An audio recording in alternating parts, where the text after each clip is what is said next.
Back to my channel Vinesha official.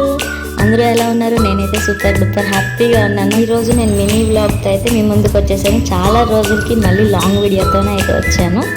ఇది నా birthday vlog. అసలు ఎండలు మామూలుగా లేవు, అందరూ చాలా హైడ్రేటెడ్గా ఉండండి. ఈ వీడియో అయితే నాకు చాలా స్పెషల్ అనే చెప్పొచ్చు. ఎందుకంటే నా మ్యారేజ్ అయ్యాక మా హస్బెండ్తో రికార్డ్ చేసిన ఫస్ట్ వీడియో అన్నమాట. మార్నింగ్ అయితే టెంపుల్కి వెళ్ళొచ్చాను. షూట్ చేయడం అయితే అవ్వలేదు, ఎందుకంటే ఎండలు ఎక్కువ ఉన్నాయి.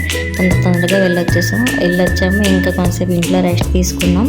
తర్వాత లంచ్ ఏం చేద్దామా అనుకున్నప్పటికీ మా హస్బెండ్ అన్నారు, ఇంకెందుకు చేసేది ఉంది ఎండకి దీనికి, పద రెస్టారెంట్కి వెళ్ళి తినేద్దాం అని చెప్పారు. ఇంకెందుకు, నాకు మంచిదే కదా. ఇంకా రెస్టారెంట్కి వెళ్ళాము. పిస్తా హౌస్కి వెళ్ళాము. మేమైతే ఫుడ్ అయితే చాలా బాగుంది. ఎవరైనా వెళ్ళాలనుకుంటే ట్రై చేయండి. పీస్ఫుల్గా, చాలా నీట్ అండ్ క్లీన్గా ఉంది. మేమిద్దరమే వెళ్ళాం కాబట్టి ఇంకా అటు ఇటు చూసుకున్నాం. అక్కడ ఎక్వేరియం ఉంటే వాటితో అలా మాట్లాడుకుంటూ అలా టైం స్పెండ్ చేసాం ఆర్డర్ వచ్చేంత వరకు. కానీ చాలా బాగా ఎంజాయ్ చేసాం. మేమైతే ఇద్దరమే వెళ్ళినా హ్యాపీ అనిపించింది నాకైతే. బేసిక్గా చెప్పాలంటే తనకి అస్సలు ఫొటోస్ అనేది ఇంట్రెస్ట్ ఉండేది కాదు. మ్యారేజ్ అయ్యాక ఆటోమేటిక్గా నా వల్ల తను అలాగా ఫొటోస్ తీయడం, నేను తీస్తుంటే తను కూడా హ్యాపీగా ఫీల్ అవుతున్నారు కాబట్టి నాకు ఇంకేం ప్రాబ్లం లేదు. తీస్తుంటే తను ఫొటోస్లో ఉండరు, వీడియోస్లోకి రారు, కానీ నన్ను మాత్రం ఎంకరేజ్ చేస్తుంటారు, చాలా సపోర్ట్ చేస్తారు. అది హ్యాపీ అనిపిస్తుంది. నార్మల్గా మ్యారేజ్ ముందు ఏమైనా అనుకుంటుంది కదా, అంటే ఇలా నాకు ఇంట్రెస్ట్ ఉంది, రేపు అనే రోజు తను యాక్సెప్ట్ చేస్తారా లేదా అని చెప్పి కొంచెం ఉంటుంది కదా ఫీలింగ్ అనేది. నాకు సేమ్ అలానే ఉంది. కాకపోతే తను అన్నిటికీ సపోర్ట్ కాబట్టి నాకేం ప్రాబ్లం లేదు. ఇంకా లైఫ్ అయితే చాలా బాగుంది, మ్యారేజ్ లైఫ్ అయితే.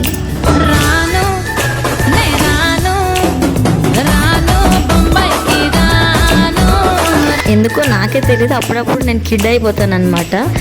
నేను కిడ్ అవుతున్న టైంలో తను కూడా అలానే నాతో బిహేవ్ చేస్తూ నన్ను ఎంకరేజ్ చేస్తూ బాగా మాట్లాడతారు నాతో. నాకు అది చాలా బాగా అనిపిస్తుంది అనమాట. ఎందుకో తెలియని ఫీలింగ్ అనమాట. నేను ఆల్రెడీ ఇన్స్టాలో కూడా ఒక రీల్ పోస్ట్ చేశాను, 1 మిలియన్ వ్యూస్ వచ్చాయి. హ్యాపీ అనిపించింది. ఇంత బాగుంది. నా వీడియోస్ అయితే చూస్తున్నారు కానీ లైక్ చేయట్లేదు, సబ్స్క్రైబ్ చేయట్లేదు. Please do like, share and subscribe. మమ్మల్ని కూడా ఎంకరేజ్ చేయండి, అప్పుడే మాకు కొన్ని వీడియోస్ చేయాలి అనిపిస్తుంది.